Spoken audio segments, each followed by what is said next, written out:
just what exactly are the top 10 most anticipated films according to IMDB? Now, IMDB calculates this a little bit differently. Yes, they got their own metrics, but also they are using what people are looking up the most and how recently. So let's talk about how we're going to now start looking at pretty much all of these outlets to see what exactly is going on and which one's the most important. Spoiler alert, none of them is more important than the other.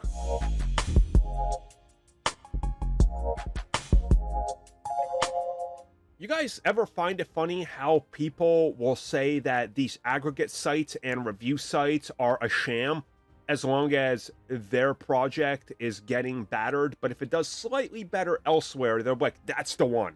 But then they'll flip-flop the next time. They do this for Rotten Tomatoes, Metacritic, IMDb, Fandango rankings, whatever it is. People are wishy-washy at best at keeping a consistent narrative. You guys know already, I don't really care. I like what I like, I'm excited for what I'm excited for, and that's that. But I know some people, obviously, you need to be a little bit more cautious. Maybe you're only going to see 3 films this next year, right? And you're like, okay, I got to pick and choose carefully, so I'm going to look at all these websites and see what is being hyped up the most. Enter IMDB, or the International Movie Database, if you will. Yes, that's what it stands for. People still don't know somehow, but that is what it stands for. Anyways, their top 10 list hit, and well, there's a couple films on here that I think will pique people's interest, especially number 1. So at number 10, we got Mission Impossible: The Final Reckoning. The last film was a box office bomb, so hopefully this one can stick the landing and be as good as the last one. Let's hope so. At 9, a Minecraft movie. Somehow. At 8, Jurassic World Rebirth, which I keep forgetting exists, but I'll see it nonetheless. 7, Snow White. Interesting. I'll still see that regardless. Number 6, this is the one, Captain America: Brave New World. Interesting that it's at number 6, you know, because we've seen other polls where it's much higher. But again, hey, different metrics, different polls, different audiences, right? At number 5, we got Thunderbolts with an asterisk. Yes, Thunderbolts at number 5. Expected in the top 10, I would say. But again, never a surefire thing. And number 4, How to Train Your Dragon. The film that's exposing the grift.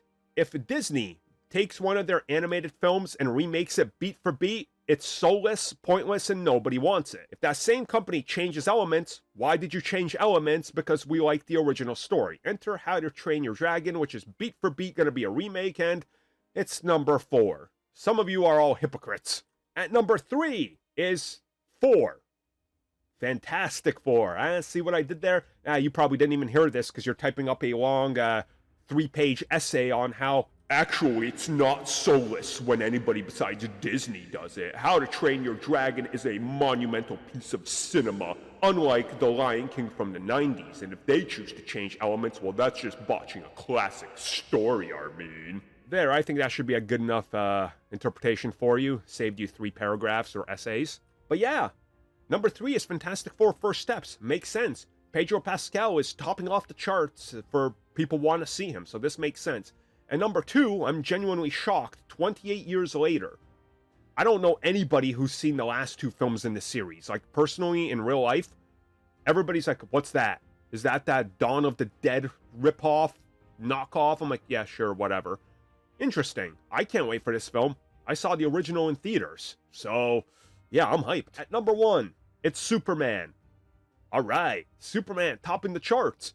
Now, as one could assume, this has already been met with, nobody's actually excited for this. The James Gunn bros, the James Gunn bots are just buying bots. It's not fair that you measure metrics with bots involved. Oh, thanks, Sam fanbase, who bought bots to harass and constantly spew a hashtag to get your wet dream made into a feature that flopped on HBO. Good job, guys. So there's the top 10.